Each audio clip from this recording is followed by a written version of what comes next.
Wellington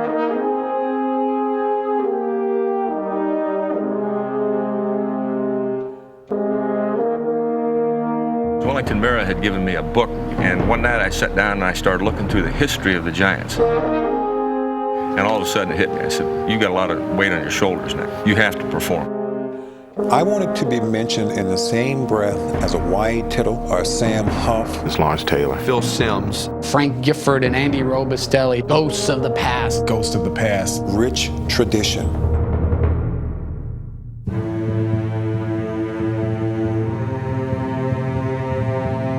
Steve Owen was really, I think, the rock that we built on. He was like my second father. Center for the New York Giants is Mel Hein, number 7, in all-league center for the past 5 years. When we came out in the second half, and some of the Bears got over there and got looking around, and they saw that we had tennis shoes on. They were slipping and sliding over. They couldn't touch anybody. Runner's utopia. In the Giants' backfield is Ed Danowski, number 22, spectacular triple threat man from Fordham University and one of the league's best passers. I thought it was a great triumph and it set us up for many years in the future. Andy Robustelli and Jim Katcavage, M. Tennell with Jim Patton, Rosie Greer and Dick Modulewski. In my 8 years with the New York Giants, we were in 6 World Championship games. That's a great run, a great run. And triplets blast 20 yards, all those pretty white sneakers. Gifford leaps and crossfires a touchdown pass. And all of a sudden, here was pro football becoming a smash hit in New York. You do that one more time, Eddie, and I'm going to sock you one. More blocks, and Amici rounded for the touchdown. The greatest game ever played. These were great players. They were great gentlemen, but this was our time. New York Giants first-round selection. Quarterback Phil Simms. Just get out there and run like hell and catch it, all right? You know what I mean? Like a street game. Hey, baby, let's go out there like a bunch of crazy dogs and have some fun. We were just stronger than everybody else. We just beat people into submission. Still on his feet for the 30, down to the 25, down to the 20. The Giants have accomplished something that many people thought they would never see. Nobody can ever tell you that you couldn't do it, because you did. 8 seconds to go, Giants on top. The ball will be spotted at the 37-yard line. Snap, spot, in the air, it's got the distance, it is. No goal! Giants win! Giants win! It seems as if things have come full circle, and now we're the ghost. This team is going to the playoffs. Drop straight back, Giants on a blitz. McNabb hits and throws, swings it right, and the pass nearly, it is intercepted by Sehorn. Throwing down the right side, it's got Camilla, touchdown! The final score, the Giants 41, the Vikings nothing. Super Bowl, here we come. Manning under pressure, and he's gonna fight out of it. Now throws it deep downfield, Tyree makes the catch. What a play from the New York Giants! Have knocked off the New England Patriots. We've seen something like this before, haven't we? Yes, we have. Deep ball caught. Was he inbounds? Yes! Manningham on the sideline. Eli Manning and the Giants have finished off the Patriots in the Super Bowl for the second time in 4 years.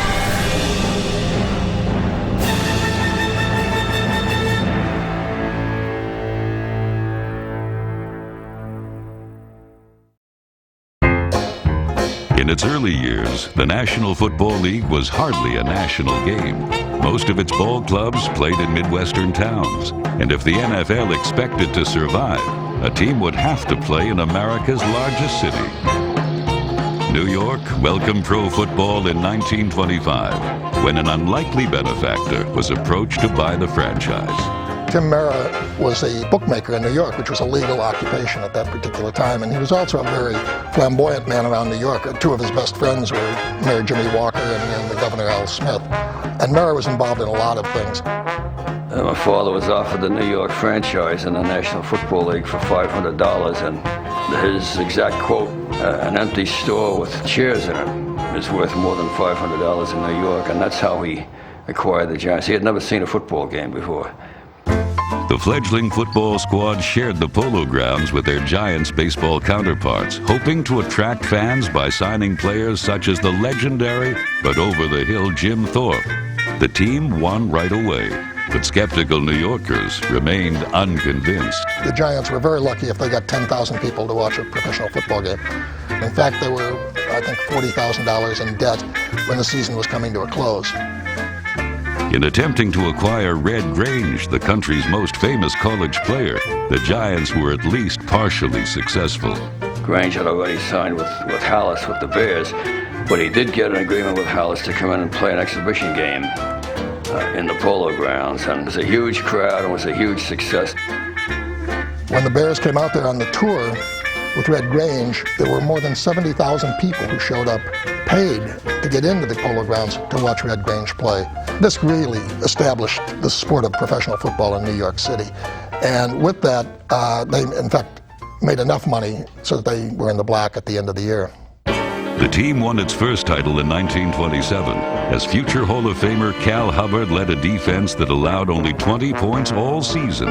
2 years later, Tim Mara purchased the entire Detroit Wolverines franchise, primarily to secure the rights to the league's first superstar quarterback. They've been one of the best football players that ever lived, Benny Friedman. He was not only wonderful as a quarterback, and as any kind of a back, but as far as the forward passes, he developed the forward pass. Friedman led the Giants to back-to-back 13-win seasons, while in the front office, Mara began delegating more responsibility to sons Wellington and Jack. I was the personnel man, Jack was the businessman, and at that point I had no money worries. I left that to Jack. Jack was the worrywart of the family, and Jack would say many a time, what if we have a bad year? My father would say, how could we ever have a bad year? And that would be in the midst of a bad year too, but he was an optimist. The Great Depression started with the stock market crash of '29, and Tim Mara lost a huge amount of money in that. At the same time, he felt very bad about the real problems of unemployment in New York, and he came up with an idea that he thought was a very good one. At the end of the season, he thought he would have his New York Giants play in a college all-star football team from Notre Dame. And the people of New York actually thought that those Notre Dame guys had a chance to win. Hell, they had no more chance than a jackrabbit. They were so dumbfounded that there was guys that could do what we were doing to them. They had, I think, 40 to 50,000 people who showed up. The entire proceeds Tim Mara gave to the city of New York for use with the unemployed to be used for relief, and it was a $115,000 check, which was a lot of money in 1930. In 1931, the Giants signed their greatest lineman ever, a team fixture for a record 15 seasons. Center for the New York Giants is Mel Hein, number 7, All-America at Washington State and All-League center for the past 5 years. Watch how he charges and blocks after a perfect pass. Hein was equally as brilliant defensively as a linebacker and still holds the team record for consecutive games played. But it wasn't until 1933, when All-American quarterback Harry Newman arrived, that New York became title contenders once again. Newman led the Giants to the league's first ever championship game between two division winners. In a seesaw struggle with the monsters of the Midway, New York led 3 times before the Bears finally went ahead with less than a minute remaining. A late Giants comeback just fell short, but they would exact sweet revenge in the Polo Grounds rematch a year later in a championship battle sports writers dubbed the Sneakers Game. And it was a frozen field. It was in December. It was not only frozen, but it was corroded. It had been muddy and it was very corroded. The cleats would not hold at all. Ray Flaherty was our assistant coach. He said that one year at Gonzaga, which is where Ray had gone to school, we won a game by using basketball shoes on the field, on a frozen field just like this. And he suggested that the Giants do the same thing. Well, it was a Sunday and couldn't find a sporting goods store open in the whole city. But we had working with us a tailor named Abe Cohen. He volunteered to go up to Manhattan College and get the basketball shoes for the basketball team. So we put him in a cab and sent him up there. I think he had to break open the door to the locker room, break open many of the lockers. And he got back, I think he had about 8 or 10 pairs of sneakers. When we came out in the second half, some of the Bears got over there and got looking around, and they saw that we had tennis shoes on. They went over and told Alice, hey, those guys got tennis shoes on over there. Alice says, step on their toes. I said, please. Almost like magic, Chicago's halftime lead vanished as the Giants ran effortlessly through the backpedaling Bears defense. They were slipping and sliding all over. They couldn't touch anybody. Actually, runners' utopia. Right away, we said something was wrong because they had good footing, and we didn't have good footing. And they started piling up yardage and getting in position, and they'd end up beating us 30-13. They just outsmarted us, I guess. That was about the size of it. It was legal. There was nothing wrong with it. In '35, the Giants made their third straight championship game appearance with a local hero at quarterback. In the Giants' backfield is Ed Danowski, number 22, spectacular triple threat man from Fordham University and one of the league's best passers. Coolly, he spots his receiver. He rifles the ball away with beautiful form. Danowski is still the only Giant ever to win 2 league passing crowns, the second coming in 1938 when New York hosted Green Bay for the title. The recipe for victory was simple: Danowski and defense. We won it with a lot of players hurt, won it with great defensive play. They kept us in the game, and finally Danowski and Soar put together a last-ditch march. I thought it was a great triumph and set us up for many years in the future because those rookies became veterans and they carried the team.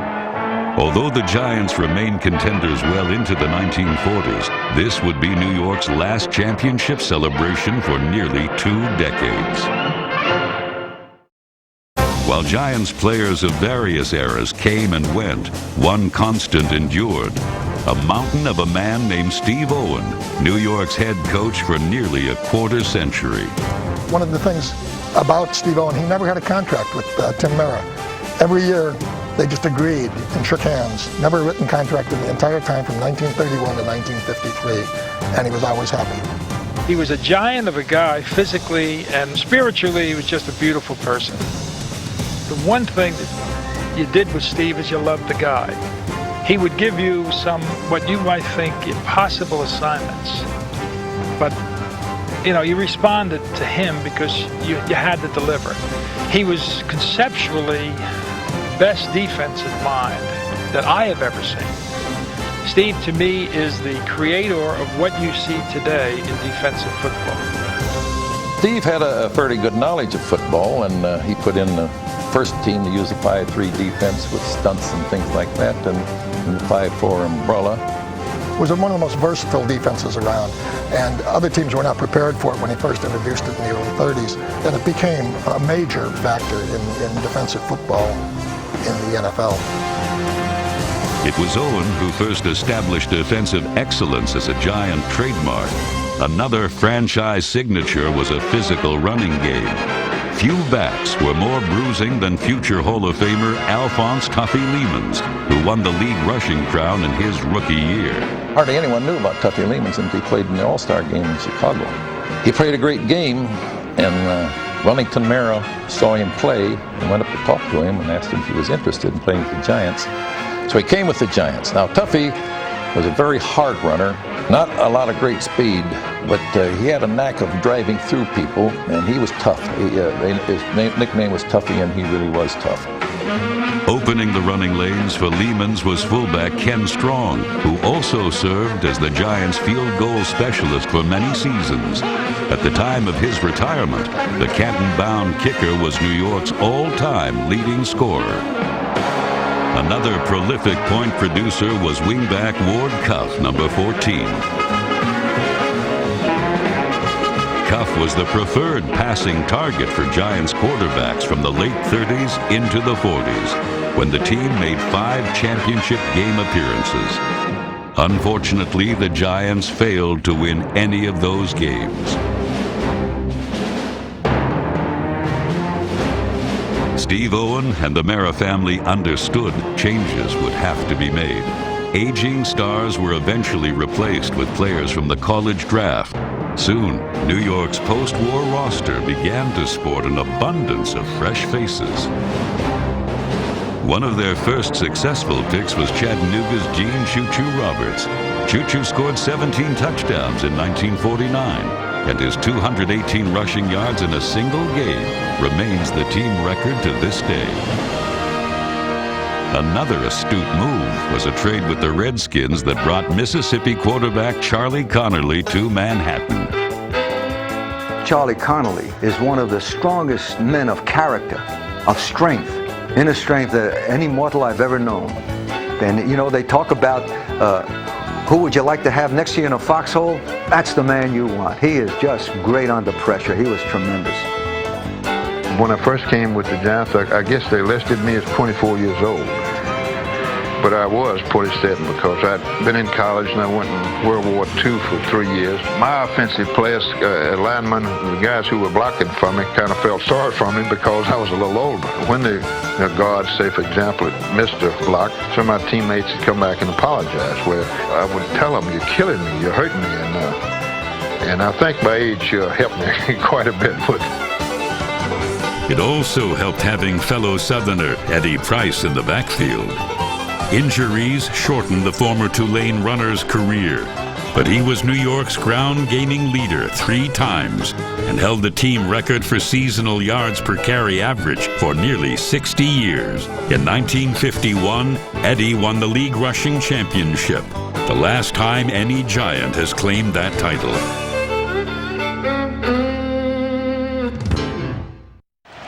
Winning football returned to the Polo Grounds in the early 50s, due in part to a pair of future Hall of Fame defensive stars. This is Kurt Gowdy introducing Husky Ernie Weinmeister, the New York Giant, one of professional football's standout tackles.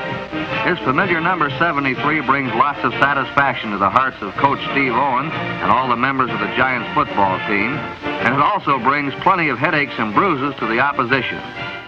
Regarded as the fastest lineman in the game, Weinmeister earned All-Pro honors in each of his 4 seasons with the Giants.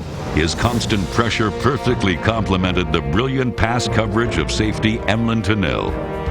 Only one other player in history has intercepted more passes in his career than this 9-time Pro Bowl defensive back.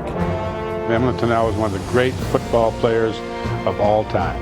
He still, I think, is one of the leading interceptors in a 12-game season. Of all the guys, weak side safeties I ever saw, he probably had the best instincts for the ball I've ever seen. I used to love to watch him catch a punt.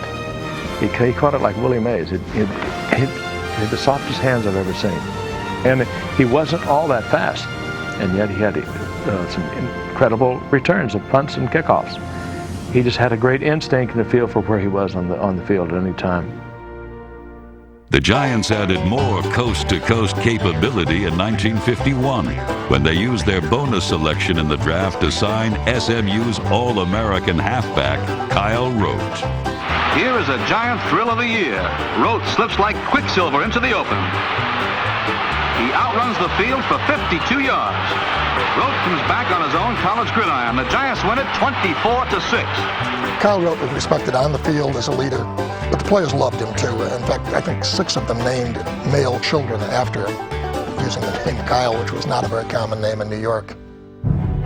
USC glamour boy Frank Gifford was the top pick in '52, but then the ball club began to struggle, prompting the eventual Hall of Famer to worry about his future. We had a terrible team. I'd never really been booed before. And in 1953, which was my second year, I finished on the bottom. I wound up playing both offense and defense for the season. And I thought to myself, I don't need this. I could do better with my brother-in-law working in construction. The fans still came out each Sunday, but their discontent was obvious. Management now had to ponder the unthinkable dismissal of legendary coach Steve Owen. He never wanted to quit. And by 1953, he really needed to leave the head coaching ranks. And it was the toughest thing Wellington Mara ever had to do, was to talk to him about that and tell him that it really was time to retire. Owen was replaced by former Giants end Jim Lee Howell, who agreed to step in only after securing the jobs of arguably the 2 best staff assistants in football history. And then they said, well, if you let Tom handle the defense in there and get someone to handle the offense, he says, I'll take the job. And so we got Vince Lombardi to come off of the West Point where he was coaching at that time. And Vince and I went side by side with complete responsibility. Jim Lee Howe was a great person. I don't think you could have done that with anybody else. Howell never had a losing record in his 7 Giant seasons thanks to young stars such as Jimmy Patton, the team's #2 all-time interceptor, and the first NFL player ever to return both a kickoff and punt for touchdowns in a single game. The Giants also got lucky with a 27th round draft pick named Roosevelt Brown, who blossomed into a Hall of Fame offensive lineman and a player many consider the greatest left tackle of all time. Rosie cleared the way for Frank Gifford and his backfield running mate, a Canadian League refugee named Alex Webster. His technique wasn't pretty, but Alex always seemed to get the job done. To me, the great era of the Giants, they point to other athletes on that team. But when it really was tough, it was the big redhead, the guy from Kearney, New Jersey, who did it. They always went to Alex Webster. He instinctively had it. He was a winner. By now, the whole franchise was a winner as well, as the Giants' golden age was about to begin. In 1956, the team bus began arriving at a new home for the New York Giants, historic Yankee Stadium. And the players couldn't have been more pleased. Getting into Yankee Stadium, there was tile on the floor, in the showers even. In the Polo Grounds, it was wooden floors all over the place, and splinters were an every day or every hour occurrence as long as we were in there. I thought all the trains went to Yankee Stadium, and Mo Gillespie and I jumped on a train, and we ended up in Washington Heights, which is a long way from Yankee Stadium. But you learn your way around, and if that's what Yankee Stadium was, we grew with it. And it was 8 years of great football. In their maiden season in the Bronx, New York won its first NFL championship since 1938, thrashing the Chicago Bears in a sneakers game sequel. And that was a game where we wore tennis shoes. You know, we wore the tennis shoes in the frozen field. The field was just as hard as a cement sidewalk, and the Bears went on with their cleats, and I think they had trouble because the ground was so hard and so slippery. And triplets blast 20 yards down to the 2-yard line. Oh, those pretty white sneakers. Quarterback Charlie Connerly directed a Giants attack that rolled to a 34-7 halftime lead, then coasted in for New York's most decisive championship game win ever. Jim Lee Howell savored the first of what he hoped would be many more victory rides. His Giants possessed the league's finest defense, and the fans soon recognized this by creating one of the most famous and deafening cheers in sports. You almost had to guard yourself about getting wrapped up with them because they made so much noise and they got behind us so much. It almost was a distraction because you couldn't hear anything. But opponents certainly felt the wrath of New York's defenders. With Andy Robustelli, Dick Modzelewski, and Sam Huff, the Giants now had the talent to create a revolutionary new defense. If we were going to be successful, we had to have the ability to stop the Cleveland Browns. They were the best team that I'd ever seen. It came out of the old All-American Conference. So I decided to develop the 4-3 defense. And it became the hallmark of defense in the 50s. This advantage was never more clear-cut than in 1958, when the Giants had to beat Cleveland 3 times to make it to the championship game. In the snowy regular season finale, it was the defense that held the Browns, setting up a dramatic game-winning kick. Many people were surprised that I was even in the game. In fact, the holder was the quarterback, Charlie Connerly. And when I got to the huddle, and stuck my head in the huddle, Connerly looked at me and said, "What the hell are you doing in here?" Which is not exactly a way to build confidence. Summerall kicks. It's good. The season's longest field goal. The Giants and Browns are tied for the Eastern title. There must be a playoff. A week later, the two teams met again in Yankee Stadium, and the Giants made sure the results were the same. We relied on our defense, and we knew we were going to shut them down.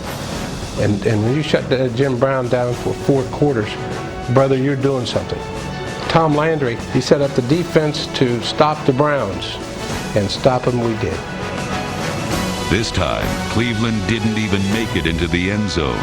The Giants' win put them in the title fight with the Baltimore Colts in what would eventually be known as the greatest game ever played.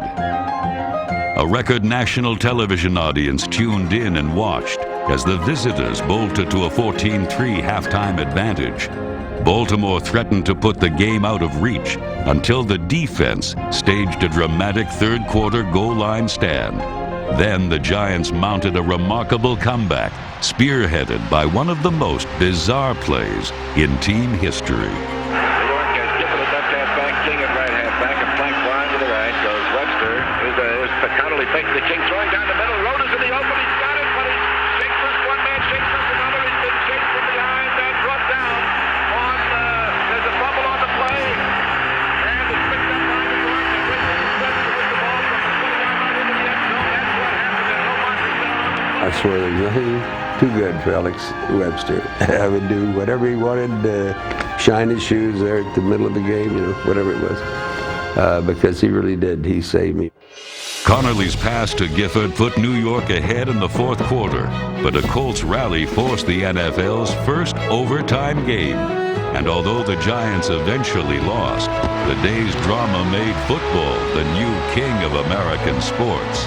People still remember this game because it was a crossroads game for the league, a turning point in the league history. And one of the reasons for that is the corporations, the fans, Madison Avenue all adopted this team, and it all added to and increased the popularity of pro football, not just in New York, but nationally. In 1959, the Colts and Giants squared off again for the league championship. But this time, Baltimore won handily in front of their hometown crowd.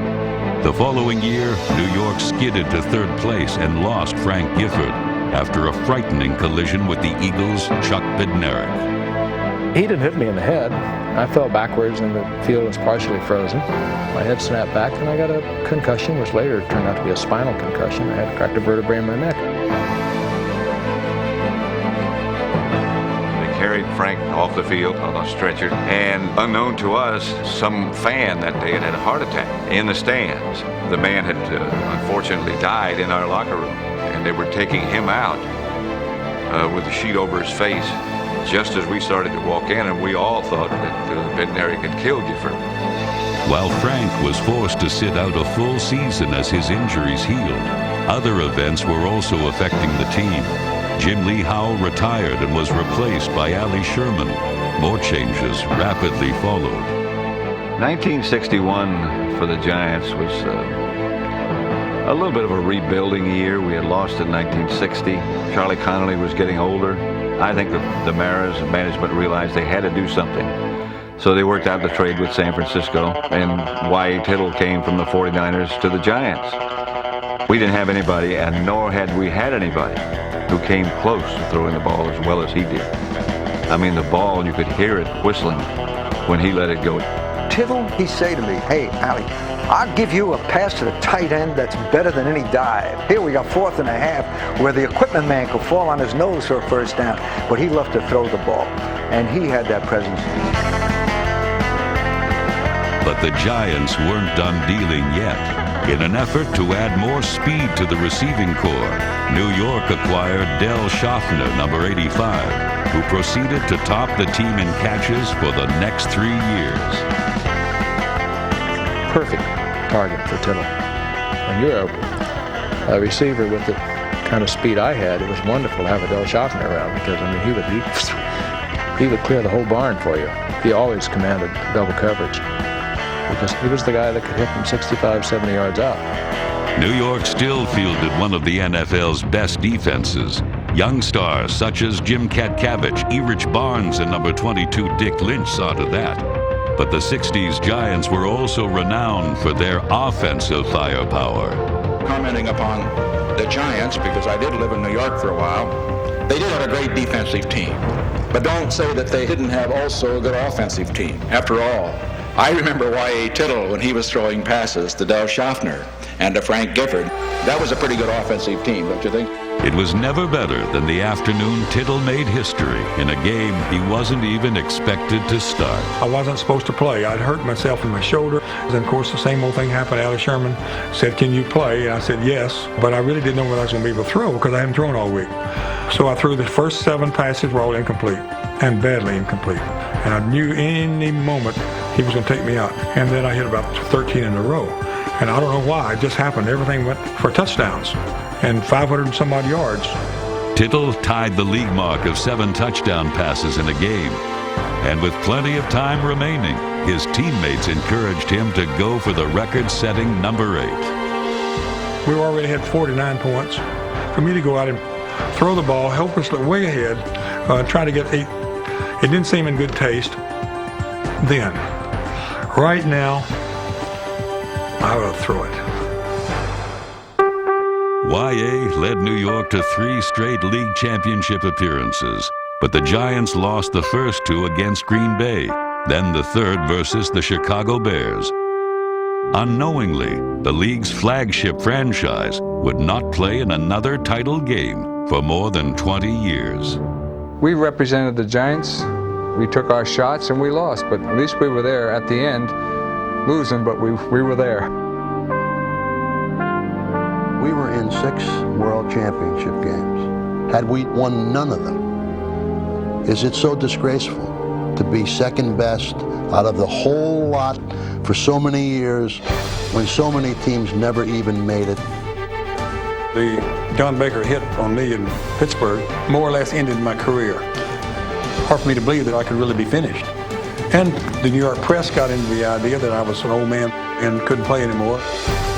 I was having trouble with Gary Wood, the other quarterback. He was trying to date my daughter, and I figured it's time to quit.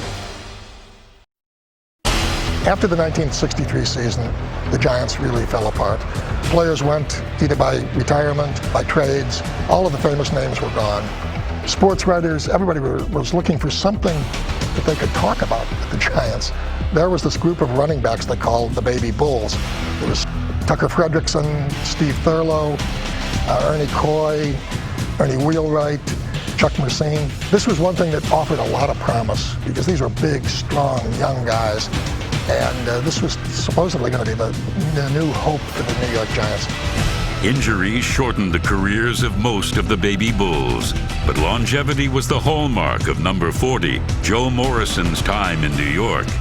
Few men have played longer in a Giants uniform, and he ranks 3rd on the team's all-time receptions list.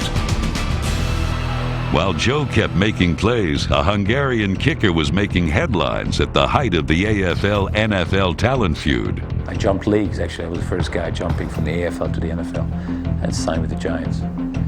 Since back in those days, the 2 leagues were in constant war, this created quite a commotion. But basically, I was just a little player who wanted to play football and do my thing, you know. Because of the Gogolak signing, the peace talks, so to speak, developed, and the whole merger developed from that. So Pete Gogolak, to a great extent, was the bullet that started the peace talks. Gogolak eventually became New York's all-time leading scorer, but during the dismal 1966 season, everybody seemed to be scoring at will on the Giants. The really lowest point the Giants reached was in 1966.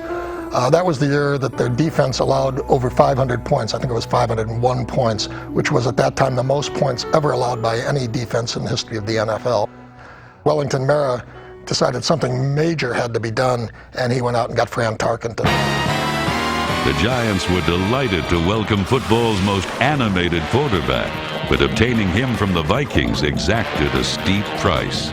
We gave them the number 1 pick for that given year coming up, and the following year the number 1 pick. And the same thing with the number 2 for that year and the following year. And said, we're going to get Tarkenton. If we get to be a better ball club, it'll be worth it to us. That team in New York, that first year that I was there, we finished 7-7. That was the finest accomplishment of any of my 18 years of professional football. They was a ragamuffin team that played hard and played together, had heart and had soul. Allie did a great job with that team, and for us to be 7-7 was like being 14-0 with any other team. It was the best year any team that I played on had ever had. We spread the field, we put men in motion, we had nobody in the backfield, and the reason we had to do this is that we didn't have a big offensive line. So we had to use the short passing game to be our running game.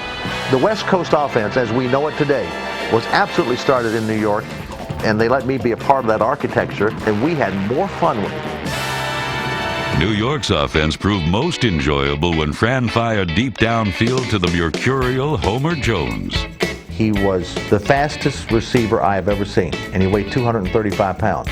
Once he got the football in his hands, there's never been a receiver that could run like he could run. I mean, he was unbelievable, and they were starting to do the bump and runs back in those days. He'd go by bump and run like it wasn't there.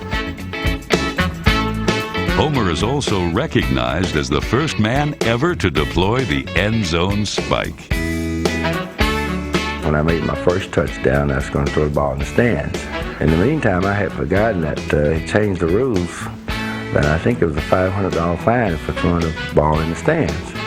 And as I crossed the goal line, my ambition was always to throw that ball in the stand, but I thought about that $500 and it came down and I threw it on the ground. So that was the original spike right there, the origin of it.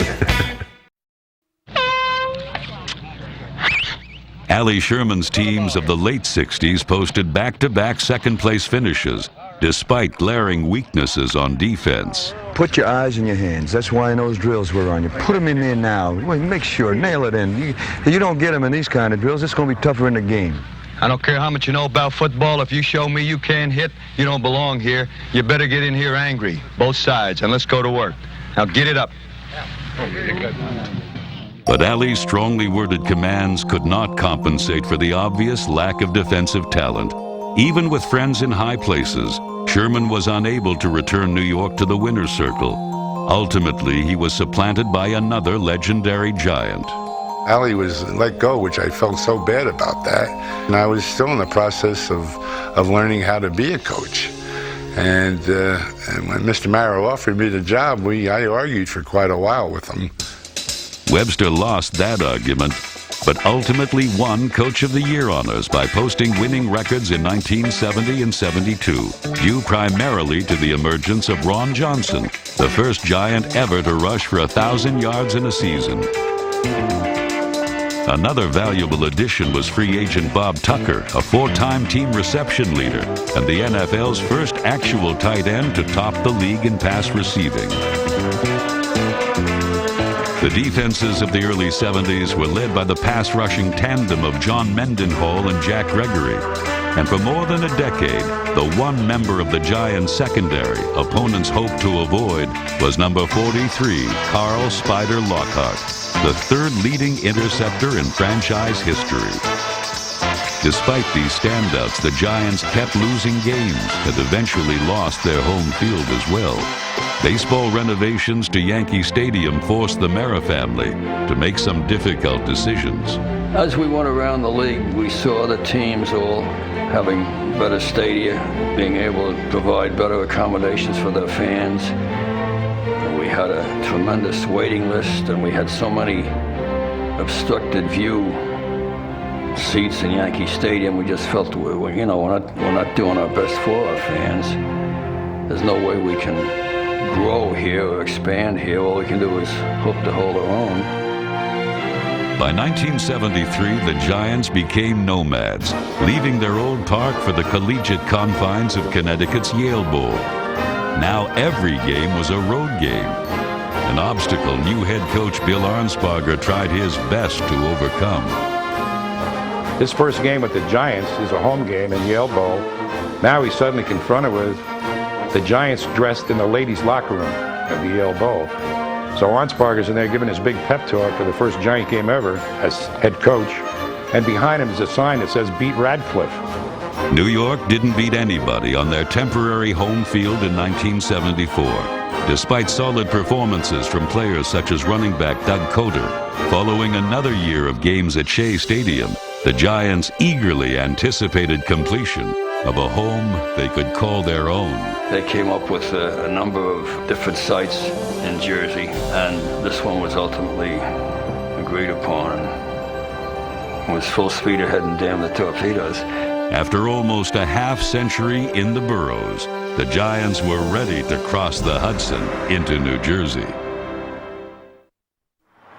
On October 10th, 1976, just off New Jersey Turnpike exit 16W, the New York Football Giants opened a stadium worthy of their name. Welcome to Giant Stadium. The escalator immediately in front of you will take you to the upper level. Escalators to the rear will take you to the mezzanine and lower levels. Please watch your step and enjoy the game. Summerall. Welcome to Giant Stadium.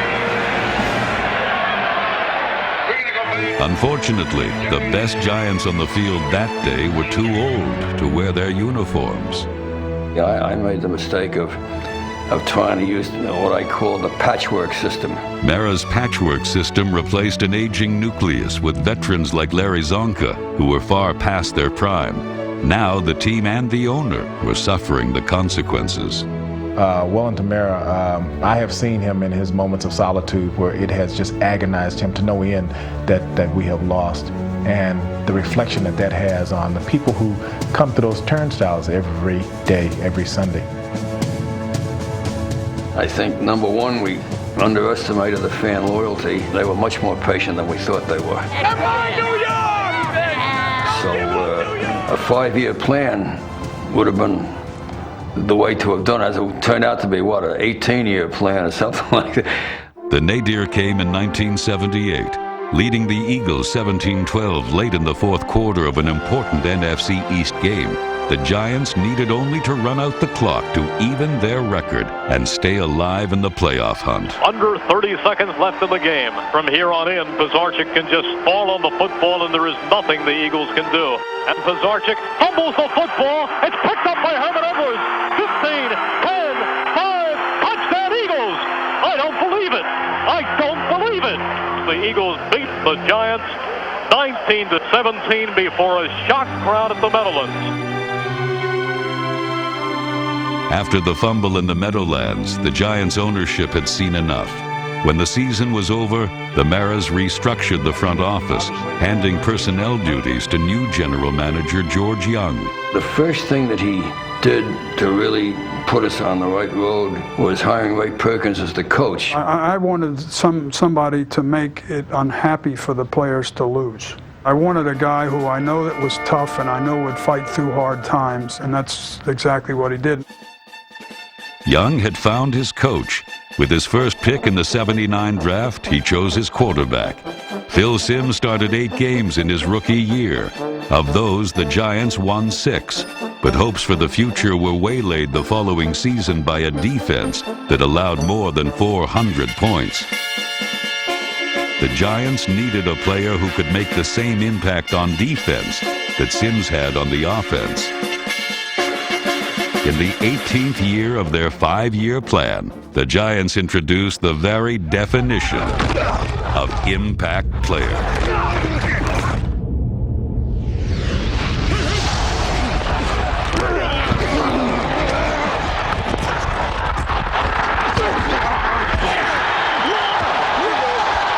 If you went to the ball game and had no idea who were the best players were and just sat and watched the game, all of a sudden, after about 5 minutes in the game, you'll be watching Lawrence Taylor. Hey, baby, let's go out there like a bunch of crazy dogs and have some fun. The moment he stepped on the field, Lawrence Taylor revolutionized his position. He played with an unprecedented blend of power and athleticism, and in one season, transformed a struggling defense into one of the best in the league. With a win against Dallas in the final week of the regular season, the Giants would clinch their first playoff berth since 1963. Against the Cowboys, the defense saved the day, as Byron Hunt's overtime interception set up Joe Danello's game-winning field goal attempt. Here comes the snap. Here's the boot. It looks good. It's good. The Giants win. The Giants win. The Giants win. A week later, the Giants gained a measure of revenge for the Eagles' miracle in the Meadowlands. Going to come to the right, and Henry will take it. He drops it at the 5. It's loose. 3 balls. Giants have it in the end zone. Touchdown. Oh, my Lord. Giants got a touchdown. With Scott Bruner subbing for an injured Sims, New York stunned the defending NFC champs in Philadelphia. The Giants had risen a long way in a short time, but as Perkins and his team were about to learn, things sometimes fall apart even faster than they come together. 1982 was a disaster from the outset. Phil Simms was lost for the year with a knee injury, and after a disappointing strike-interrupted campaign, Ray Perkins returned to college coaching. Suddenly, the fate of the Giants was left in the hands of an unknown defensive assistant with little experience in the limelight. Before I became the head coach of the Giants, I coached the linebackers. And some of the things that I tried to stress with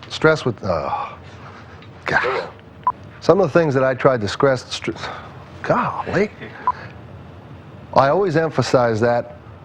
Oh, I got to start this over. Okay. I can't get this right. That was really good, though.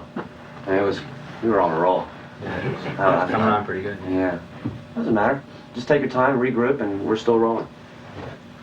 You're actually getting better. Yeah, I think you are. I mean, that seems. You want to trade? Yeah. Ready to go? I'm going to get it right this time. But Bill Parcells didn't get it right the first time. In '83, he chose Scott Bruner as his starting quarterback. As Bruner and the team floundered, Simms fumed.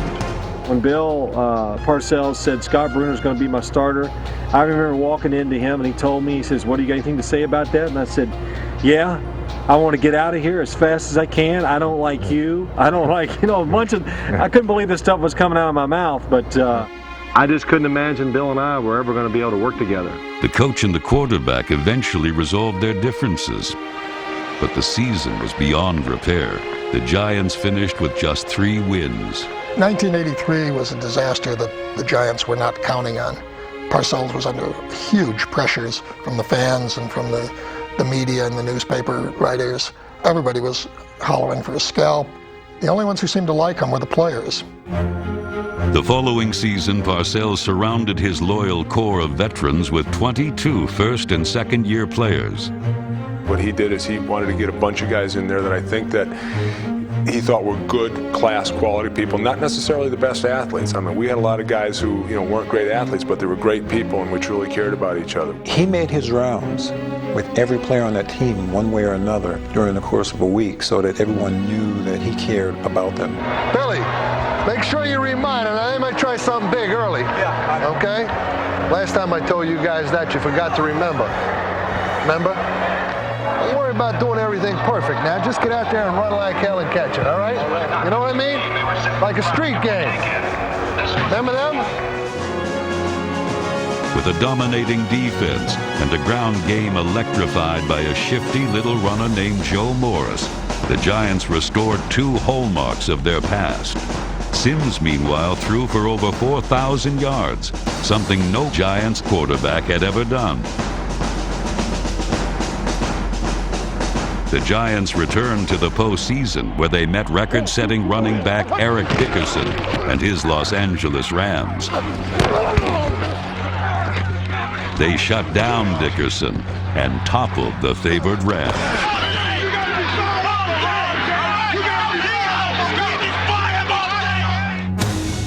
A week later, they traveled north to San Francisco, and though they were unable to knock off the eventual world champs, Harry Carson and company sent the 49ers and the rest of the NFL a powerful message. The New York Giants were back. The following season, they added a piece of granite to the championship puzzle. I tell you, he's a stone-faced, that Bavaro now. You know what the hell he's thinking. I'd hate to have to fight that son of a gun. Rookie tight end Mark Bavaro made one of the league's toughest teams downright scary. As Bavaro tore through opposing defenses, the Giants bullied their way to the top of the NFC East. For the first time since the days of Tittle and Gifford, the Giants hosted a playoff game.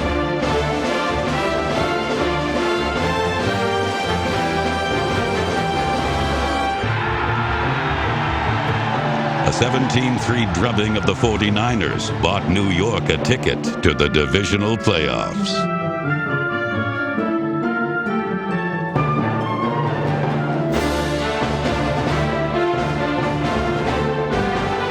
On a freezing afternoon in the Windy City, the Bears taught the Giants a humbling lesson about championship football, shutting out the visitors 21-0. I can remember us sitting in the locker room there after that loss, and Bill Parcells standing before the team saying, "This will not happen next year." We got beat, we got embarrassed, they went on to win the Super Bowl, but that was the beginning of our Super Bowl march the next year. As the '86 season began, the Giants' hopes for a championship were clouded by uncertainty surrounding their two most important players. Lawrence Taylor was coming back from an off-season full of personal troubles, and Phil Simms was still being dogged by doubters who'd questioned him since the day he became a Giant. New York Giants first-round selection. Quarterback Phil Simms, Morehead State.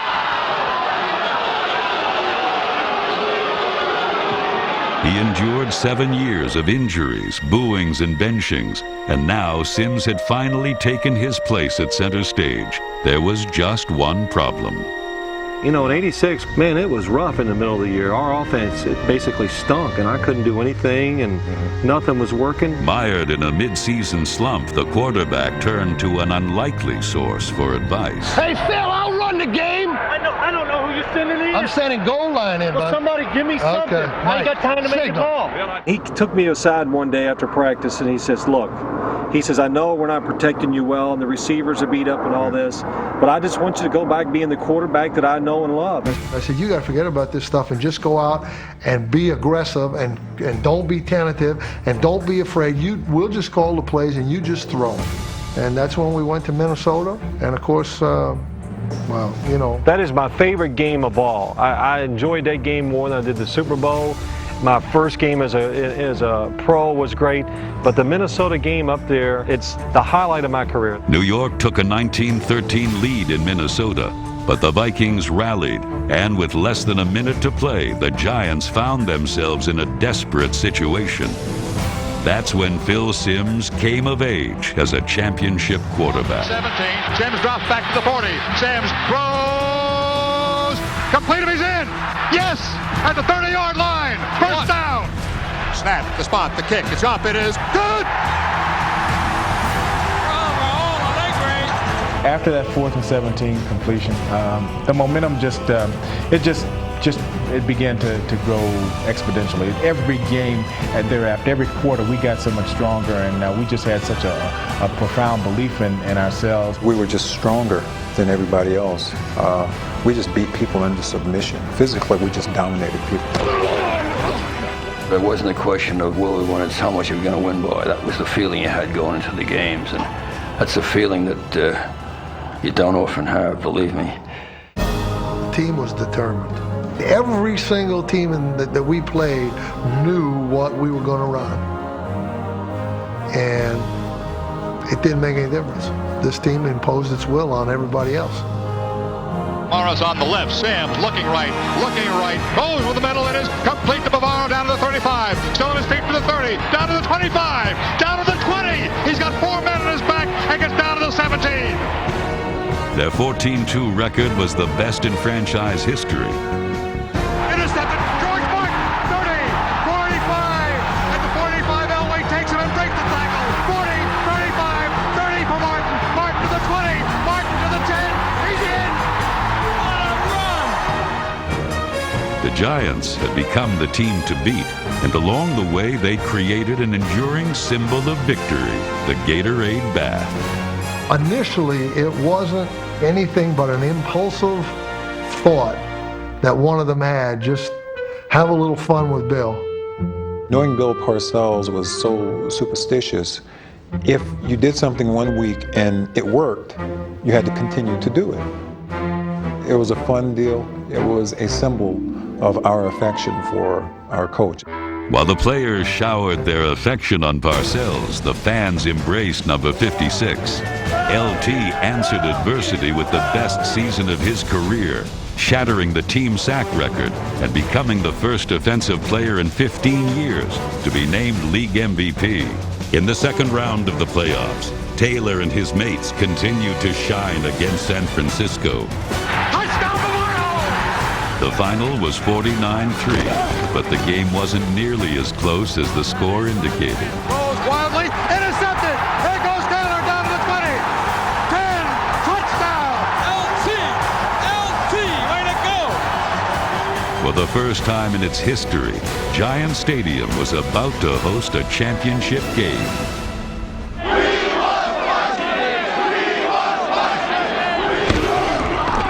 As they had a week earlier, the Giants overwhelmed their opponent.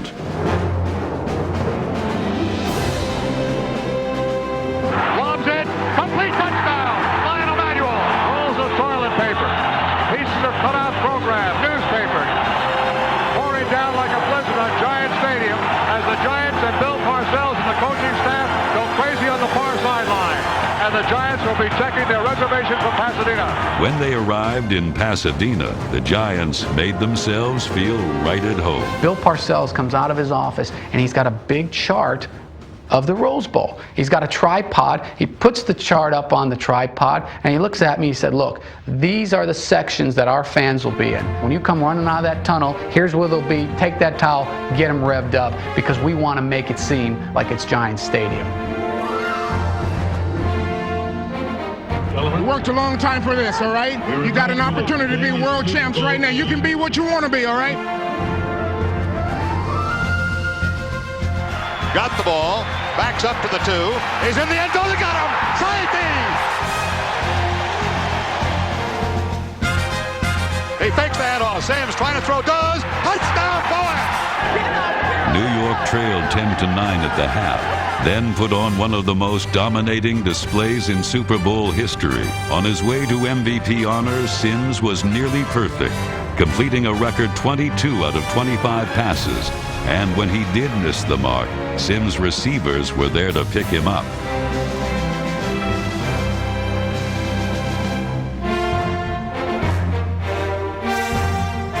The Giants have accomplished something that many people thought they would never see. When we won, it wasn't just for the guys on the field, but it was for all of those fans who wanted to cry when Larry Zonka and Joe Pisarcik fumbled the ball and Herm Edwards ran the ball in.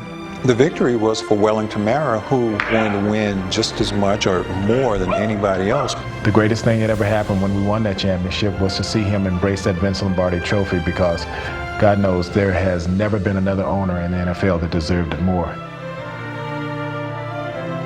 The rest of your life, man, nobody can ever tell you that you couldn't do it, because you did it.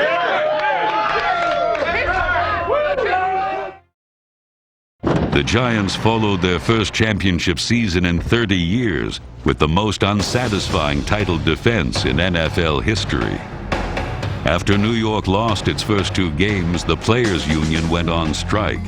When the owners decided to continue the season with replacements, the Giants' hopes for a repeat were ruined. The regulars returned after 3 games, but the Giants never recovered. They finished 6-9, last in the NFC East.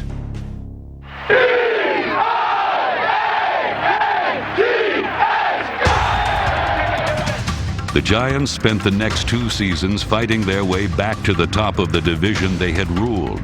In '89, they added a dangerous new weapon in return man David Meggett. Meggett backs inside the 25, crosses the 30 going left, eludes a tackle 35, gets down to the 40-yard line, he's straight to the 45, he's at the 50, 45, he's at the 40, he might go, he's gonna make it all the way, runs back for a touchdown. By 1990, the championship pieces had once again fallen into place. If these Giants were a bit less talented than the '86 champions, the distinguishing characteristics were suspiciously familiar. Giants are coming. Aikman back inside the 5, throws, tipped high, intercepted by Taylor, he'll score! Oh, Lawrence the magician By winning their first 10 games, the Giants were off to the best start in franchise history, and the fans had set a course for Tampa Bay, site of Super Bowl 25.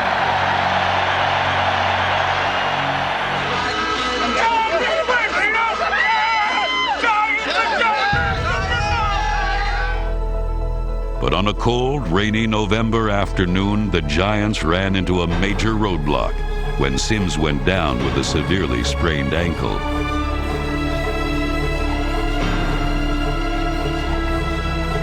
When Phil got hurt, I was probably the coldest I think I've ever been standing on the sideline. Sims is down and getting up slowly. I remember Phil coming off to the sideline and saying his ankle was really bad, and you know, he didn't know whether he was going to make it or not. I said, "Hey, I'm going to kill you if you come out."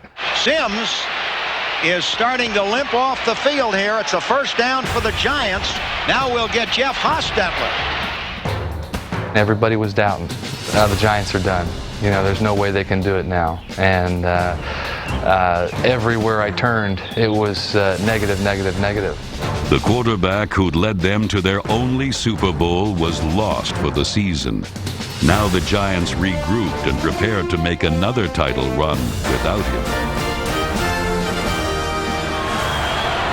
Hostetler turns, rolls left, looking, throws, end zone. Touchdown, Frost! In a 31-3 rout of the Bears, Jeff Hostetler proved himself fully capable of leading the Giants back to glory. Hostetler, touchdown!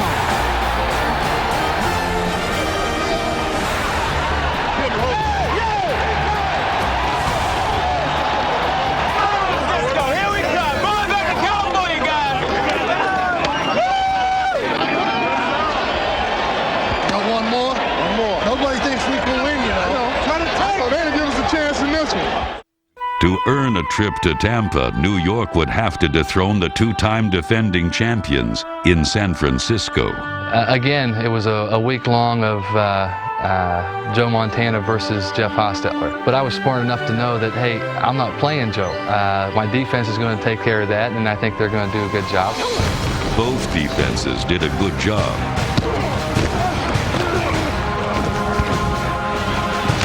It was one of the most physical postseason games ever played, and not everyone survived the carnage. Looking. Plenty of time. Rolls away. Now runs away. Eludes a tackle. His head fumbles the ball. Free ball. Leonard Marshall caught him with his helmet right in the middle of the back, upper part of the back. You know, a good legit hit. Late in the fourth quarter, Montana was lost for the game, and the Giants took full advantage of his absence. Lawrence Taylor's clutch fumble recovery gave Matt Barr a chance to kick the game winner with just 4 seconds left on the clock. We're a minute away from Tampa Bay, baby. A minute away now. A minute away, baby. Fans are on their feet and screaming. Giants are trailing by a point. All depends on Matt Barr. Snap, spot, kick is away. It's got the distance. It is good. Good. And the Giants are going to Tampa Bay. It's over for the three-peats. It's over. My dream had come true. I mean, we were going to the Super Bowl, and no one said we could do it, and we were going. But Hostetler's dream game, played against the patriotic backdrop of the Gulf War, nearly turned into a personal nightmare early in the first half, when he tripped over a teammate and was sacked in the end zone for a safety.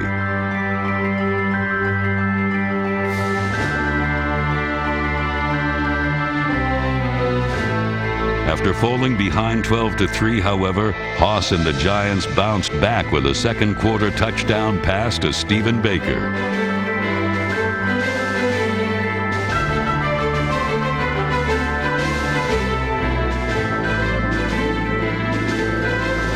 On the first drive of the second half, the Giants took control of the game. Veteran running back Otis Anderson, on his way to a 100-yard night and an MVP award, sparked an epic 9.5-minute drive, during which the Giants converted 4 straight third downs.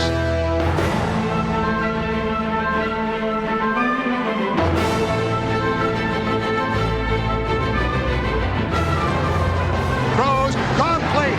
He's got Ingram for maybe a first down. He'll try to the 20. Yes, he's got it. One effort.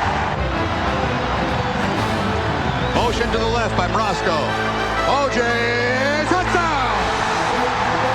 O.J.'s second touchdown in the Super Bowl. But the AFC champions didn't go away. After a seesaw fourth quarter, the Giants led by a point. But in the closing moments, Buffalo moved into position to win the game. 1 point lead if you just clicked on the radio. 8 seconds to go. Giants on top. The ball will be spotted at the 37-yard line. Snap. Spot. In the air. It's got the distance. It is. No good!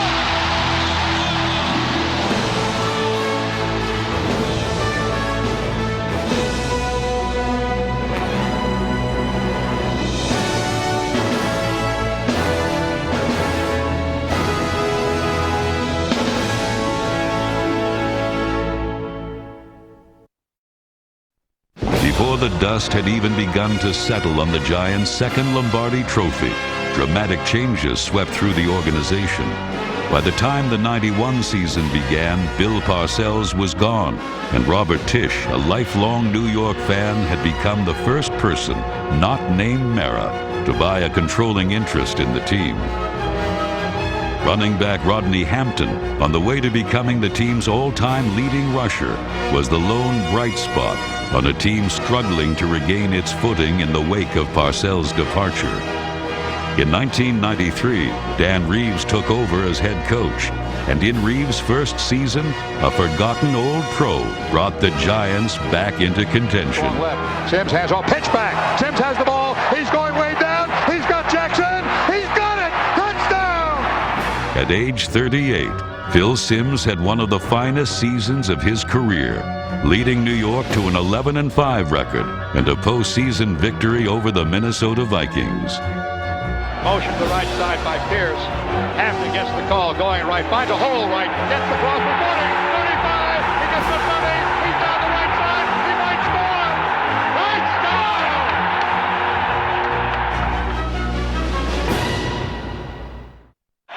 As 1993 ended, so too did the careers of two Giant legends.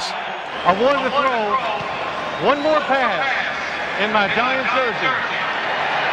So, who better to catch that pass than the greatest Giant player of all, Lawrence Taylor. As one door closed, another opened, and through it stepped a new generation of Giants, intent on chasing the ghosts of their predecessors. Welcome home, baby. The cornerstones of a new Giants defense would be players such as Michael Strahan and Jesse Armstead. Along with Keith Hamilton and cornerback Jason Sehorn, they kept alive the tradition of a Big Blue D. But these Giants would be potent on offense as well. Steady receiver Ike Hilliard and slippery running back Tiki Barber were drafted in 1997. And with the speedy Amani Toomer, they formed the heart of New York's attack. But after lackluster seasons in 1995 and 96, a change in leadership was needed. And in Jim Fossil, the Giants found the man to lead their young stars. I mean, we're going to be in and out of the huddle. Our lines are set, and we're after their ass. We're going to catch a lot of people standing up, kind of manning around, and we're after them. Okay, we're going to set our tempo. 1, 2, 3, win! In 1997, Fossil and the Giants took the football world by surprise, setting their own tempo to the tune of a 10-5-1 record and an unexpected division championship, which they clinched late in the year by beating Washington. Intercepted by Sehorn. The receiver fell. Sehorn down the left sideline to the 10, 5, touchdown Giants!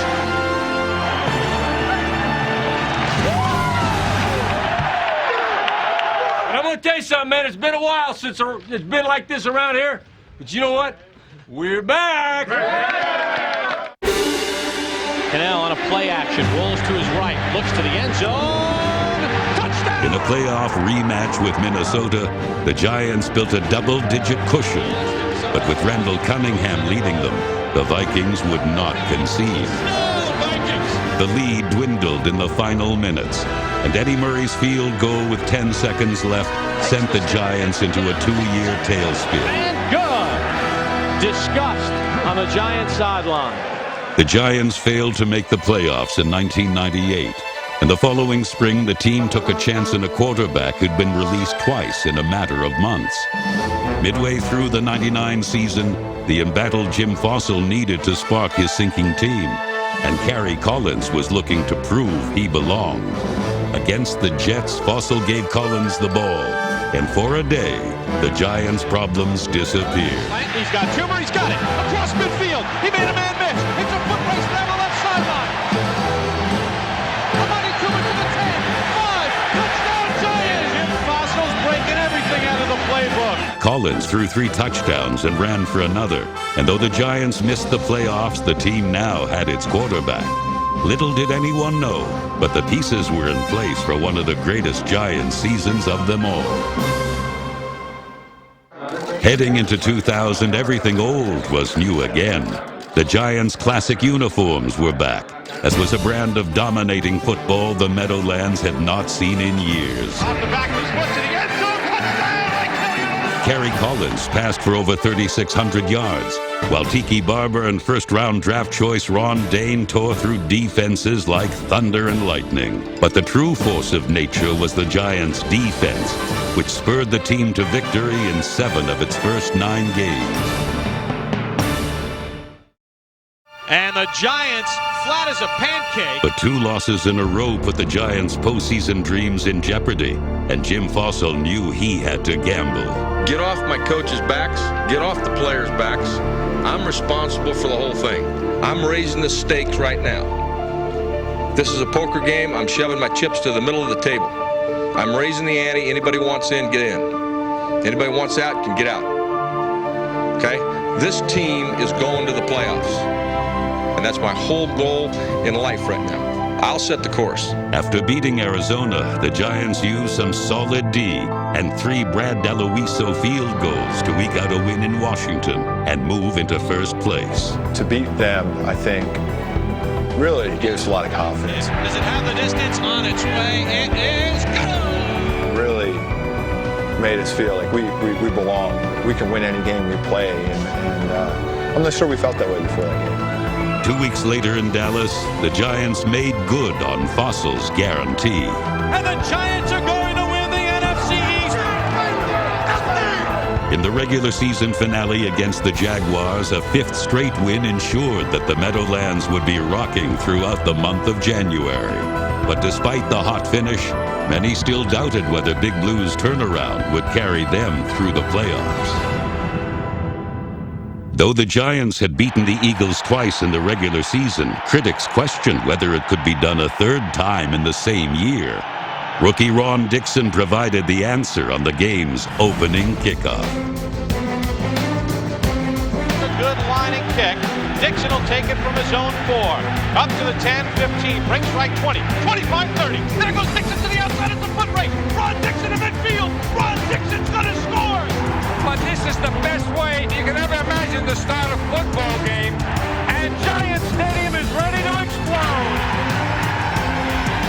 Playing with an early lead, the Giants' defense hounded young quarterback Donovan McNabb and forced 3 turnovers, the most spectacular of which all but sealed the game. McNabb again over center.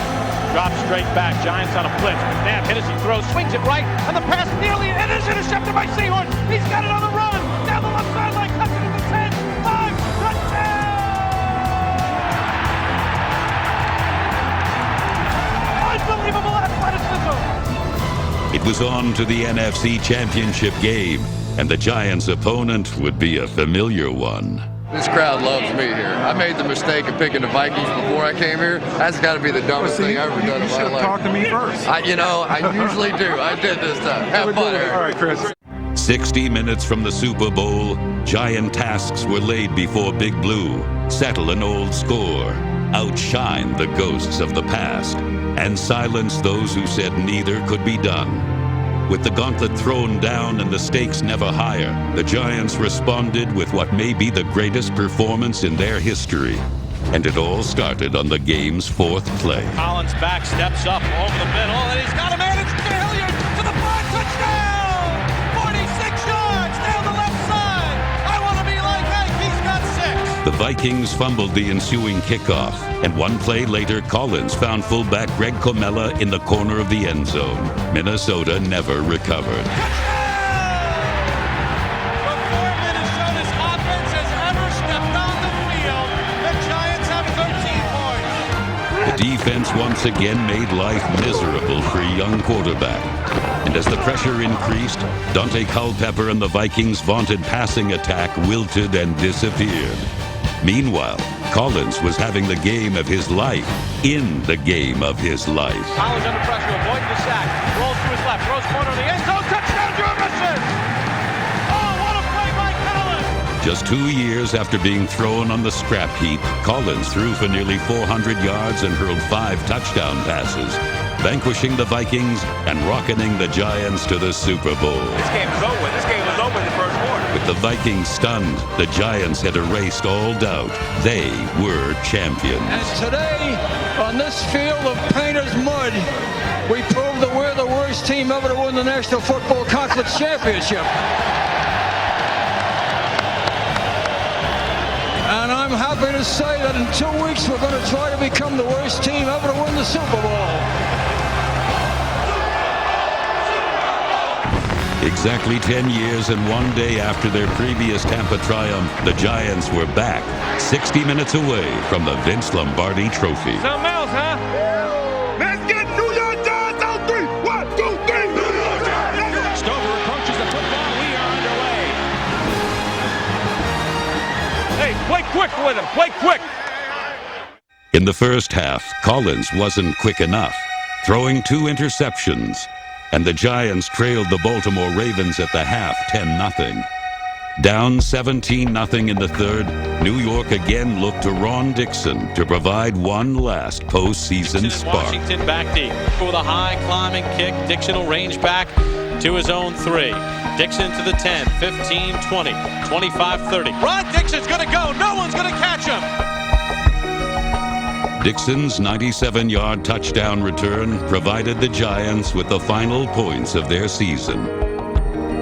And to get all the way there, it hurt. It hurt. Had a great season, man. You know, you don't get many opportunities. A lot of people never get that opportunity. And I told them right after the game, I said we had a great year and a bad day. And we had a bad day, and we have to own up to that.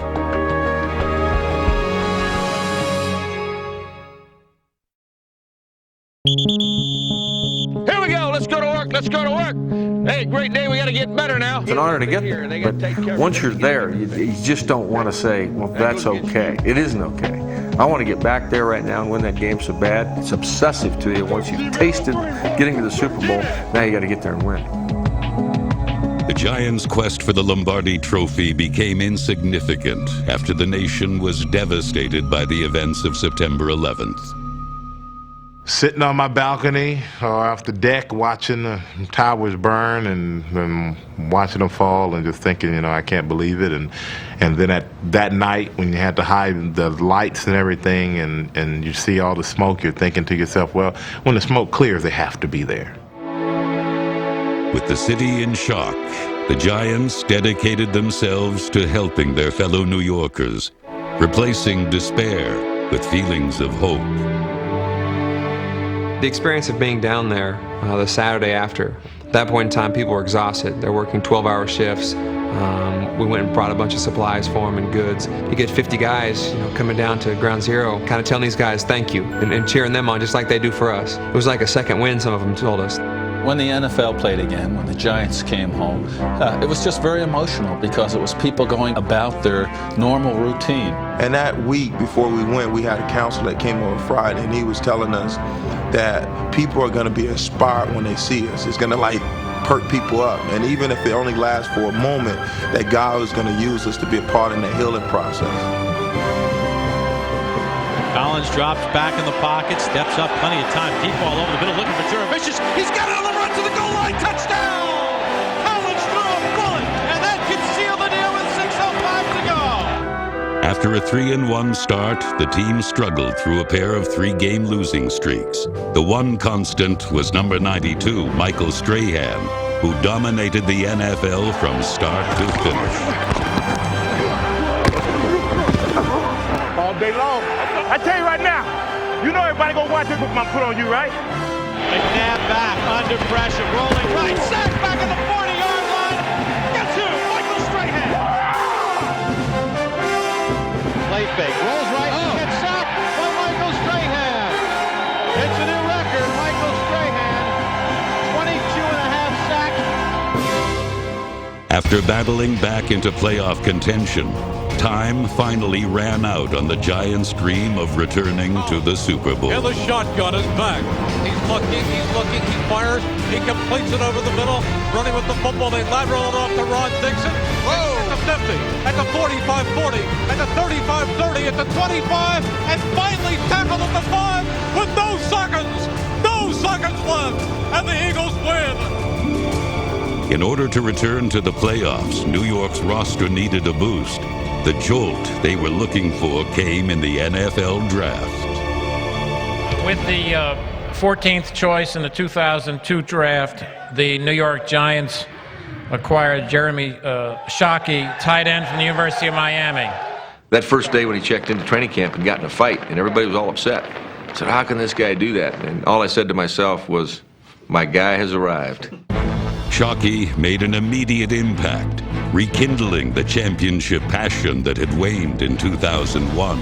Down the right sideline. There goes Shockey, blowing people over. That's more yardage than all the tight ends had last year. Strong safety David Gibson wants the truck number that ran him over. With a style reminiscent of Mark Bavaro, Shockey caught 74 passes in his rookie year and was selected to the Pro Bowl. In 2002, Kerry Cullen set a team record with 4,073 passing yards.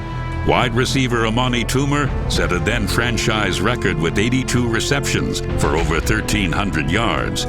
Each helped the Giants win their final 4 games, putting New York in playoff contention. Toomer to the 20, to the 10, to the 5, touchdown Giants! Eagles on a blitz, Collins lobs it right, looking for Shockey, and he's got it for a touchdown! He took it right away from Dawkins! All that was a jump ball, and Shockey wanted it more.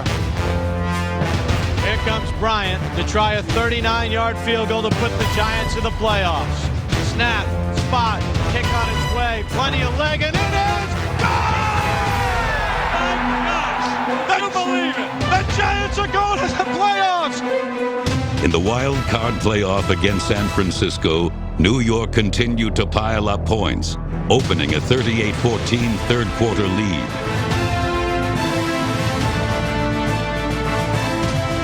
But the 49ers stormed back, scoring 25 unanswered points. Despite the second-largest comeback in NFL postseason history, the Giants still had a chance to win. Matt Bryant will have to connect from 41 yards out. If not, the season is over. Here it comes with another bad snap, and now they're going to have to try to throw for it. Matt Allen can't get it down. He's trying to throw it. He just heaves it downfield. There's a Giant there. It's incomplete. Game is over. Game is over. 38-14, you can't lose a game like that. They needed everything to go right, and it went right. And that doesn't happen very often, but that will tear my heart out for the rest of my life. We've all suffered a lot of defeats, but I'm not so sure that in my career I've ever been in that kind of shock. New York never recovered, and in 2003 finished with a 4-12 record. After 7 seasons, the time had come to replace head coach Jim Fassel. 11 years ago, he was the man we wanted, and today he's the man we want. 16th head coach of the New York Giants, Tom Coughlin. I'm very happy to be here. My family is very excited about being here, and I look forward to accepting the challenges that lies ahead. In addition to hiring Coughlin, the Giants also acquired the most talented college player in the draft, quarterback Eli Manning.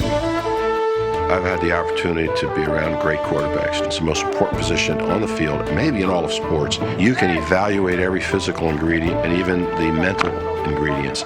But ultimately, there's almost something that's not definable that you have to just instinctively see or feel. And in our opinion here, he had it.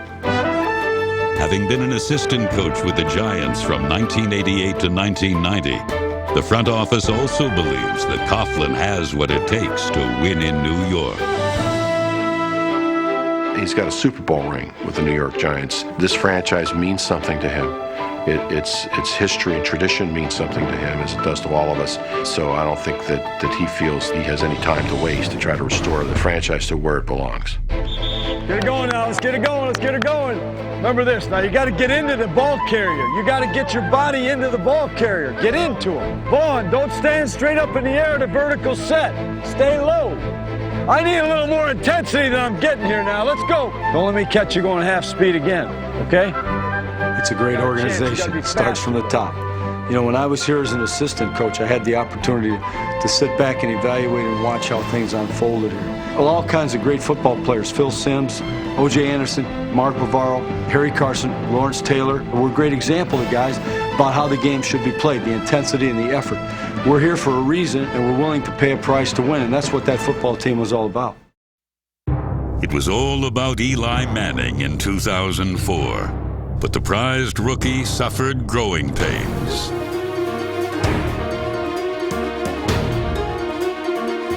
With his quarterback struggling, Coughlin was forced to rely on Tiki Barber, a running back with a reputation for fumbling. When Coach Coughlin came here, he emphasized it to me, drilled it into my head. Carry the ball high and tight. Nice and tight, Tiki. Tiki, here it is. No relaxation, right? None. Barber flourished under Coughlin's tutelage, rushing for over 1,500 yards in each of his final 3 seasons.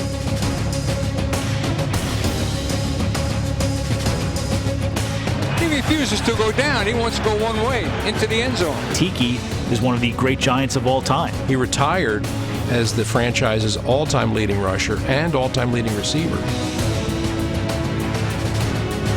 Handoff for Barber, running right. He's got a first down, accelerates, 45, there goes Barber. Despite the play of Barber, 2004 was a disappointment as New York finished the year 6-10. The following year, tragedy struck the team with the passing of owners Wellington Mara and Bob Tisch. As much as we loved and respected our 2 great owners, Wellington Mara and Bob Tisch, 2 pillars of the NFL, of this community, they would say, carry on. The Giants did just that. New York finished 2005 with 11 wins and its first division title in 5 years. No one will catch him. Touchdown, New York Giants. The New York Giants are the 2005 NFC Eastern Division champions. 2006 began on a high note as former Giant great Harry Carson was enshrined into the Pro Football Hall of Fame. On the field, the Giants were a team shrouded in uncertainty. For the 2nd straight season, Big Blue failed to advance in the playoffs. That, coupled with the retirement of Tiki Barber, had Coach Tom Coughlin on the hot seat. At the end of the 06 season, literally every beat writer, every major newspaper in New York, every TV station in New York said, get rid of this guy, get rid of Coughlin, get rid of the players, get rid of the quarterback, get rid of them all. I said, look, if this is going to be my last year, I'm going to have fun. Beautiful day, huh? Great day. I'm going to enjoy the players. What's that tattoo you got? Send the right leg in the air, get the hammer. Send the right leg. What's it say? Strength in Tibet. Because I had always been interested in firm, fair, honest, demanding. But now I needed to slip the caring part in. How long has she been sick? For a while. Yeah. I had always cared about him. How old was she? God bless her, huh? But now I was going to show it to him. While the coach was kinder and gentler, the defense was still mean. And O.C. Umenyiora led the charge against the rival Eagles. McNabb takes the snap, drops back under pressure, sack! McNabb flushed out to his right, gets dragged down by O.C. Umenyiora. Got sacked by Umenyiora! Team record by Umenyiora. Sack number 6 for O.C. Michael Strahan added to his legacy as the defense totaled a team record 12 sacks. Steps up under pressure, and he's sacked by Michael Strahan. And there's the New York Giants record, 133.5, and he does it with Lawrence Taylor in the house. The victory proved to be a springboard. New York posted 10 wins in 2007, earning a playoff berth for the 3rd straight year. Hand off Bradshaw, up the middle, finds a crease, up to the 20, 25-30, it's a foot race. Bradshaw to the 40, to midfield. No one's going to get the rookie Adam Marshall. 30, 20, 15, 10, 5, touchdown Ahmad Bradshaw. And the rookie may have run the Giants into the postseason.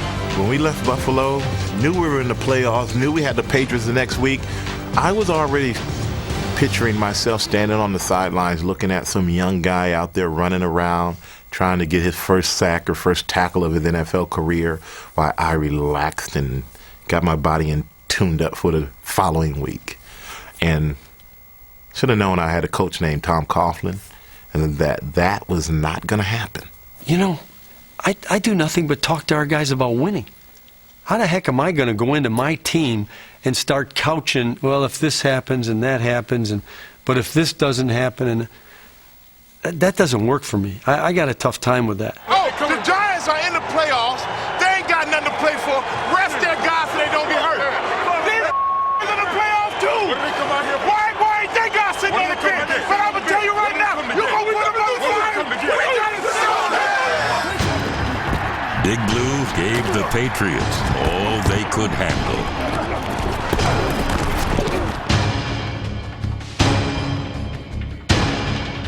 And the Patriots' perfect season is very much in jeopardy.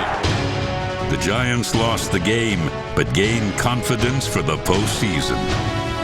But if they play like they played tonight, the New York Giants can make some hay in the NFC playoffs. 80 degrees in January. Don't feel like home field advantage to me. In the wild card round, New York's defense brought the heat. Intercepted by Corey Webster. What a job. Off to Dallas. Off to Dallas. Manning takes the snap. Back to throw. Swings one left. Wide open Jim at the Cowboy 40.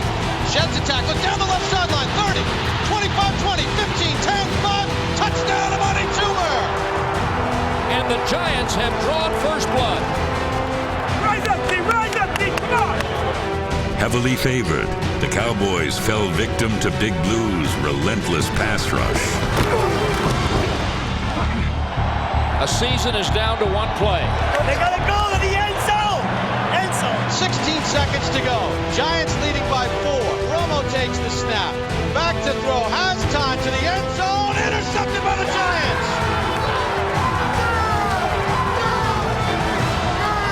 Welcome to Lambeau Field in Green Bay for the NFC Championship game. Second coldest game ever at Lambeau Field, -1 degree with a wind chill of -23.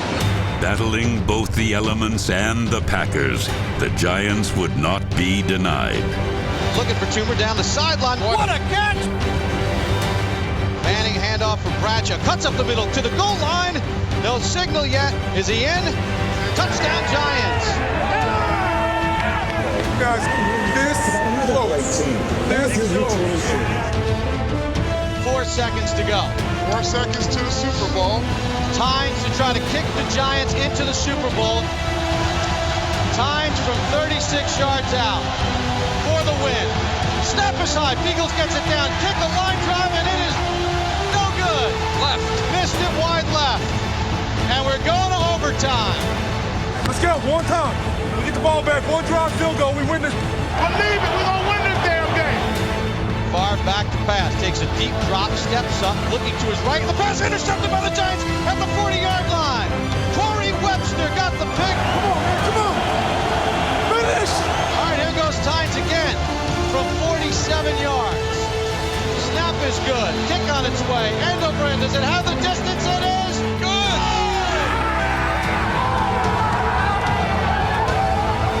Lawrence Tynes has kicked the Giants to the Super Bowl. After missing at the end of regulation, in overtime, they beat the Packers 23-20. The New York Football Giants and the New England Patriots in Super Bowl 42. Patriots 18-0. We know all about their credentials. How did the Giants pull off one of the major upsets in Super Bowl history? We realized that in order to get to the Patriots, we had to get to the source. The head of the snake was Tom Brady. Go! relentless pressure grounded the Patriots' passing game. Brady back, has time, steps up, gets hit, sack, fumble the football, it's loose on the ground, they scramble for it. Giant ball at midfield. He cannot block it. No, he can. Inside, outside. He's going to get every bit of it today. When New England regained the lead, Big Blue's resolve remained intact. 17-14 in the final, okay? 17-14, fellas. One touchdown, we are world champions. This is what every quarterback lives for, chance to win the game. And Eli Manning do it. You got to go 83 yards in 2:39. This is the position you want to be in. This is it. You got a chance to win the Super Bowl. The ball is in our hands. 3rd and 5 from their own 44. Manning takes the snap. Back to throw. Under pressure. Avoids the rush, and he's going to fight out of it. Still fights out of it. Now throws it deep downfield. Wide open Tyree. Makes the catch. At the 24 yards. What a play by Manning. How did he get away from that? I have no idea. I am still flabbergasted with what Eli Manning was able to do. What a catch by Tyree. This guy clamps it to his helmet with one hand and then brings the other hand back and pins it and lands on his back and keeps the ball off the ground. That right there let me know we're going to win this game, because for something that magical to happen in a season that's been so magical, you could not lose. Manning takes the snap, looks left, lobs it left, bursts is wide open, touchdown Giants! And that is it. The New York Giants have knocked off the New England Patriots with the most improbable win in recent memory. What a season, from 0-2 to 14-6 after a 17-year wait. The Lombardi Trophy returns to Giant Stadium. Been a lot of emotions running around here the last few months. This is a much different feeling of emotion as we celebrate the 15-year career of Michael Strahan. No better way to go out than to go out right now. I'm looking forward to watching my teammates go out there and defend the title that we won last year.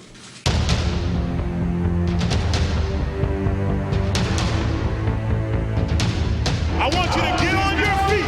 I want you to make some noise. I want you to get ready to stop somebody out and welcome the New York Giants Super Bowl champions.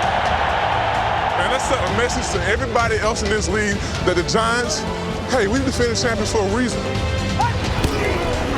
With Strahan retired and Justin Tuck took control of the defense. Tuck is a monster, man. I'd never really say this to him, but you know, he's an outstanding football player. Bulger takes the snap and back to throw. Sidearms one left. The pass intercepted by Justin Tuck. He's got it on the run. Touchdown, Justin Tuck. On offense, running back Brandon Jacobs put fear into the hearts of opposing tacklers. We love handing him the ball. He just gives us a physical mentality. He usually runs over the first person he sees, especially to start the game. I'm lowering the shoulder. I'm going to kind of get this party started. Most of 2008 was a party, as both Jacobs and backup Derek Ward topped 1,000 yards rushing. But the celebration came to an abrupt halt as New York was one and done in the playoffs. In 2010, the Giants got a brand new stadium.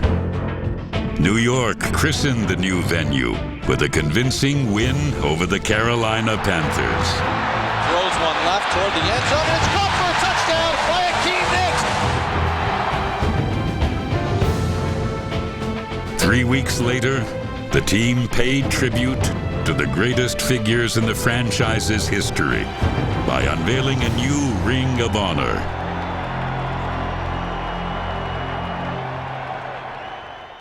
But the Giants missed the playoffs for the second year in a row, and much of the blame was placed on quarterback Eli Manning, who threw a career-high 25 interceptions. He was probably abused worse than any good athlete I've ever seen in New York. Eli was as if, oh shucks. They said I suck, oh shucks, I don't. Okay. He just never let it bother him. For a quarterback, that's essential. You know, you can't let nothing get to you. If he throws a touchdown, throws a pick, he comes back in the next play and like nothing happened.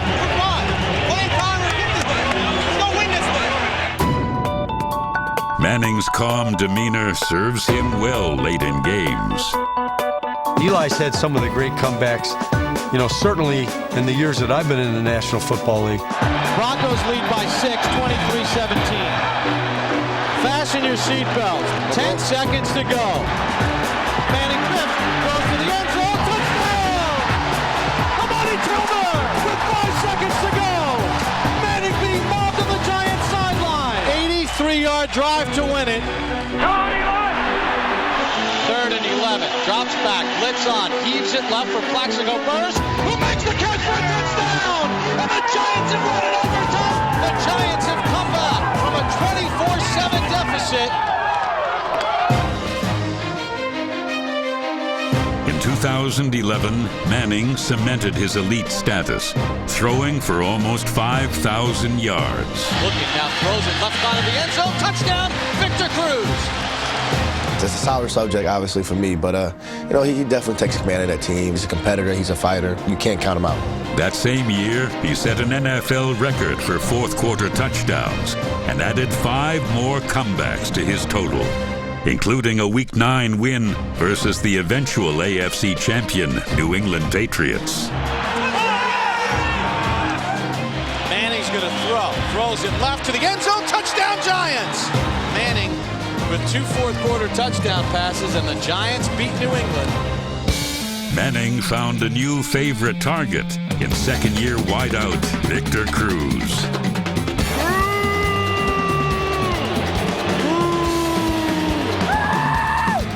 Number 80 went from unknown to unstoppable with a team record 1,536 receiving yards. Victor Cruz, he's been under the spotlight, under the radar, and you know, his time came and he showed up. Manning dances in the pocket, now heaves one deep down the right side. It's a jump ball deflected and caught off the deflection. Running down the right sideline for a touchdown is Victor Cruz. And he does the samba in the end zone. Cruz Sasa, number 1 salsa dancer in the league. Another second-year player, Jason Pierre-Paul, made an impact on defense. He's one of the most amazing athletes I've ever seen for his size. You definitely have to know where he is in the game plan. Number 90 became only the 3rd player in team history to amass 16 sacks in a season. He's just become a crucial player in their game. He's a difference maker. And he's going to get sacked by Jason Pierre-Paul. But a 4-game losing streak put a promising 2011 season in peril. Kick on its way, and it is good! And Green Bay wins it 38-35. In big spots, you never bet against Tom Coughlin. When our back's against the wall, it seems like, you know, he can get in front of that group and he can say the right things, and those guys are ready to go. He can get them revved up and get them ready to play. Showing great resolve, the Giants resurrected their season, winning 3 of the final 4 games. Handoff Bradshaw, runs right to the 5 and a walk-in, touchdown Giants. And they're celebrating in the aisles at MetLife Stadium as the Giants are going to host the first ever playoff game in this building. Congratulations to the NFC East champion. All in today. That's all we got. We ain't got nothing to save it for. You don't put it all in today, you taking your ass home. And I don't want to go home. The Giants made it look easy in the first round of the playoffs, dominating the Falcons. Manning back to throw, slants one right to the end zone, touchdown Giants, Akeem Nicks. The New York Giants are on to the divisional round and a trip to Green Bay against the Packers.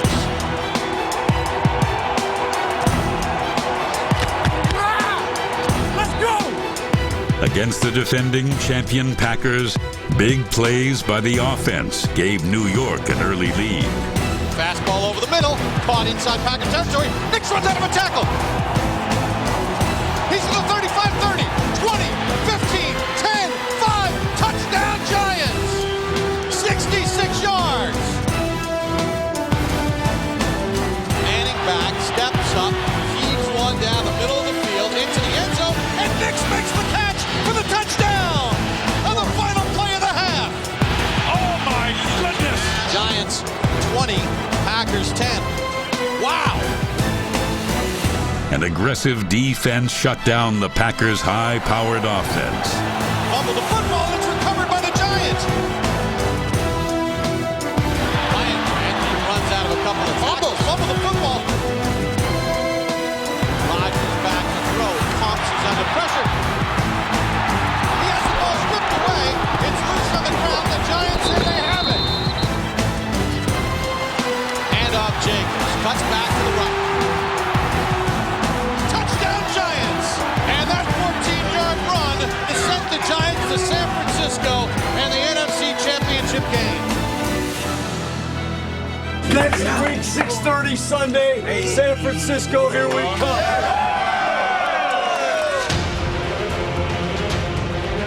Giants and Niners NFC Championship game doesn't get much better than this. The winner on to the Super Bowl to face the New England Patriots. And today, it's only going to be 2. That's right. And then we're going to be winning them damn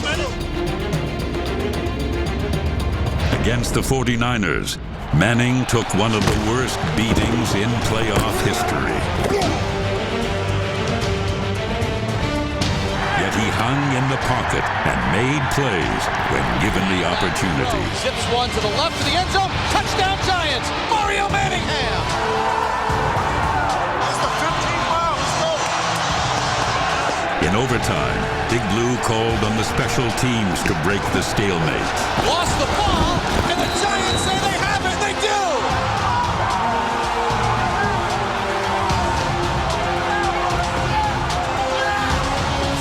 Yards to put the Giants in the Super Bowl against the Patriots. Snap is low. Kick on its way. It's got the distance, and it is good! And Lawrence Tynes has kicked the Giants to the second Super Bowl in 4 years.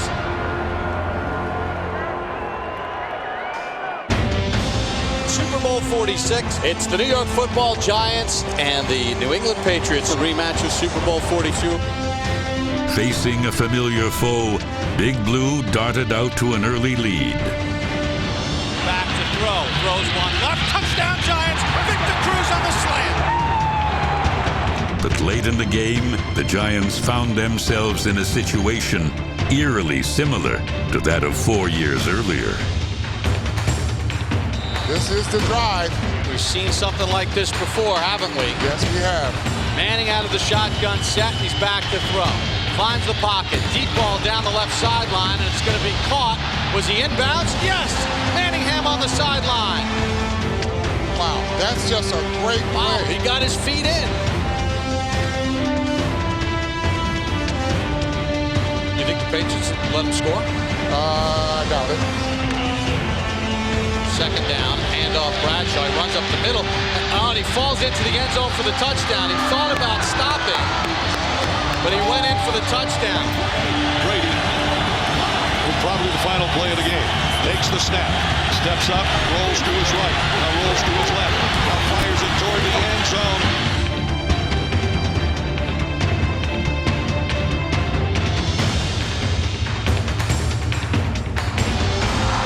Incomplete, and the ball game's over, and the Giants have won Super Bowl 46. And Eli Manning and the Giants have finished off the Patriots in the Super Bowl for the second time in 4 years.